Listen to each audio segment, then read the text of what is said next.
data menggunakan informan. Nah, informan ini akan bekerja secara intensif dengan peneliti. Informan ini akan bekerja secara intensif dengan peneliti, bukan hanya sekali, bukan hanya 2 kali, dan itu menggunakan internet, jadi secara daring. Berarti artinya informan itu memerlukan paket data. Nah, itu boleh Bapak Ibu, silahkan dialokasikan. Jadi jangan dicoret ya. Kalau itu dialokasikan pengusul, itu jangan dicoret. Tapi perhatikan, bukan hanya sekali Bapak Ibu ya. Jadi bukan yang bersifat insidental saja. Oke. Kemudian masih banyak juga pertanyaan satuan biaya uang harian. Ini diperbolehkan Bapak Ibu, sengaja saya screenshot dari standar biaya masukan. Boleh Bapak Ibu, termasuk pihak lain ya, untuk menjalankan perintah perjalanan dinas di dalam negeri. Penelitian itu dari APBN dan itu tentunya adalah perjalanan dinas Bapak Ibu. Jadi silahkan boleh diusulkan. Kemudian perjalanan dinas luar negeri juga boleh, termasuk uang saku, transport lokal, uang makan dan seterusnya ya Bapak Ibu ya. Ini juga ada di PMK nomor 119, butir yang ke-31. Nah, untuk menambahi itu Bapak Ibu, untuk menambahi yang ada di SBN, Bapak Ibu perlu memperhatikan Permen Ristek Dikti nomor 69 tahun 2016. Meskipun ini sudah tahun 2016, ini belum berubah dan masih nanti diperkuat di tahun 2019 Bapak Ibu. Bahwa jenis belanja barang atau jasa yang diperbolehkan telah ditentukan dengan tidak memperhatikan karakteristik penelitian. Anggaran penelitian yang diterima oleh peneliti tidak dapat digunakan untuk belanja peralatan yang sifatnya investasi atau untuk belanja lain yang dari sisi pelaksanaan penelitian sangat diperlukan. Ini perlu diperhatikan nih Bapak Ibu. Kalimatnya sudah sangat jelas bahwa itu tidak diperbolehkan. Jadi kalau ada yang mengusulkan belanja barang investasi, reviewer itu berhak untuk menolkan, membuat volumenya jadi 0. Gitu ya Bapak Ibu ya. Kemudian, nah, anggaran ini digunakan untuk apa saja? Ini karena masih ada pertanyaan-pertanyaan tentang luaran tambahan. Ini sengaja saya copas Bapak Ibu, saya screenshot keputusan Menristek Dikti nomor 105 tahun 2019, penggunaan BOPTN penelitian dan pengabdian kepada masyarakat itu yang terkait di PTN dan PTS itu dapat digunakan untuk di satu nih, saya hanya ambil yang nomor 1 Bapak Ibu untuk menggarisbawahi bahwa RAB itu boleh dianggarkan untuk mencapai luaran tambahan. Jadi bukan hanya luaran wajib, tapi juga luaran tambahan. Jadi untuk pengumpulan data, analisis data, pelaporan, dan luaran wajib dan tambahan. Itu ya Bapak Ibu ya. Ini perlu kita perhatikan sebelum kita masuk mereview anggaran dan selama kita mereview anggaran tentunya Bapak Ibu. Oke. Kemudian untuk belanja barang modal ini saya diperjelas lagi yang tadi saya katakan tahun 2019 bahwa itu tidak boleh ya Bapak Ibu ya. Itu tidak boleh dan juga insentif. Nah, sekarang kita coba lihat ke penilaian RAB melalui Singgitapmas. Saya yakin Bapak Ibu sebagian besar sudah buka, bahkan mungkin sudah ada yang selesai ya Bapak Ibu ya, karena sudah beberapa hari ya. Nah, di Singgitapmas Bapak Ibu, anggaran yang diusulkan oleh pengusul itu akan dikelompokkan menjadi 5 kelompok ini. Bahan, pengumpulan data, sewa peralatan, analisis data, pelaporan, luaran wajib, dan tambahan. Kalau kita sudah login, buka Simlitapmas, masuk ke anggaran, dan kita klik salah satu item. Ini kalau muncul ini, kalau muncul ATK ini berarti reviewernya klik bahan, maka kita akan melihat jendela seperti ini Bapak Ibu.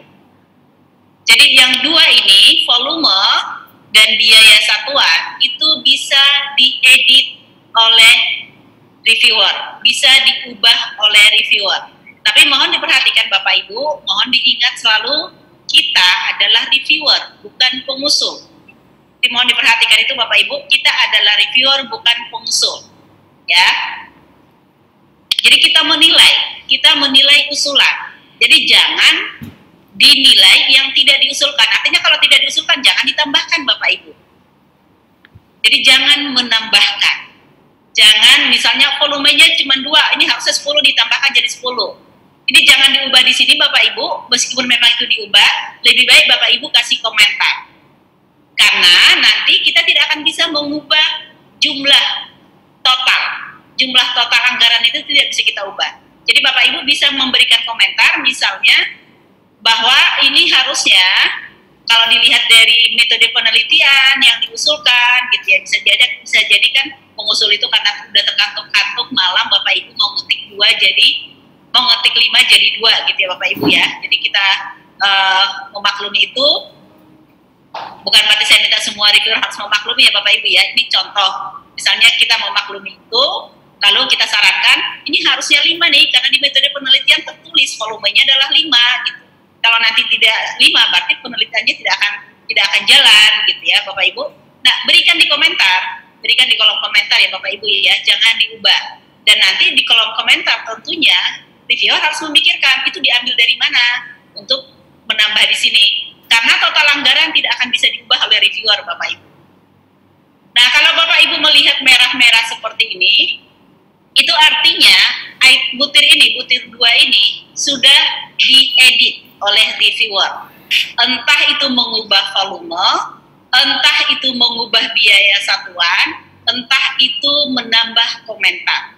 Jadi kalau merah, berarti ada sesuatu yang diedit oleh reviewer. Apakah semua harus diedit oleh reviewernya? Apakah semua total justifikasi ini harus jadi merah? Tidak Bapak Ibu. Tidak ada keharusan bagi reviewer untuk mengubah atau membuat semua yang di bawah total justifikasi ini menjadi merah. Itu tidak ada keharusan itu. Kalau memang Bapak Ibu sudah melihat ini cocok 10 volume oke, biaya satuannya sudah sesuai, berarti tidak perlu dikomentari. Ini juga 2 sudah sesuai, biaya satuan 3,2 sudah sesuai, berarti tidak perlu dikomentari. Ini juga sudah sesuai dan seterusnya. Ya tinggal di next aja Bapak Ibu, tidak perlu diubah. Tapi tolong diperhatikan Bapak Ibu ya, kalau tadi saya mungkin lupa, setiap tahun anggaran harus dievaluasi. Jadi jangan nanti setelah selesai tahun pertama jangan di next. Bapak Ibu harus klik yang di atas itu dulu, RAB tahun kedua gitu ya. RAB tahun pertama dan RAB tahun kedua. Itu harus diklik ya Bapak Ibu ya. Jadi harus direview semuanya. Jangan langsung next. Nih kita lihat satu nih, di aksi ini sebenarnya Bapak Ibu ada tulisan justifikasi. Ini kita lihat nih Bapak Ibu, ada yang bisa diedit. Kalau kita klik satu saja tadi dari butir itu, kita klik butir 3 misalnya Bapak Ibu, maka akan muncul jendela ini. Volume ini bisa kita edit, harga ini bisa kita edit, ini yang tadi kita bicarakan. Ini komentar untuk mengisi komentar kita semua. Mohon jangan lupa Bapak Ibu, jika mengedit, mohon jangan lupa, mohon sebentar Bapak Ibu ya.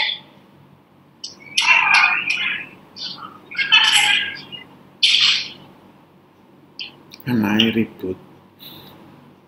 Mohon maaf Bapak Ibu, ini lagi ada akreditasi. Mohon jangan lupa Bapak Ibu, kalau mengedit, mengubah volume, mengubah biaya satuan, mohon jangan lupa komentarnya yang lengkap. Kenapa diubah? Sarannya apa? Sebaiknya bagaimana? Jangan lupa ya Bapak Ibu ya. Oke.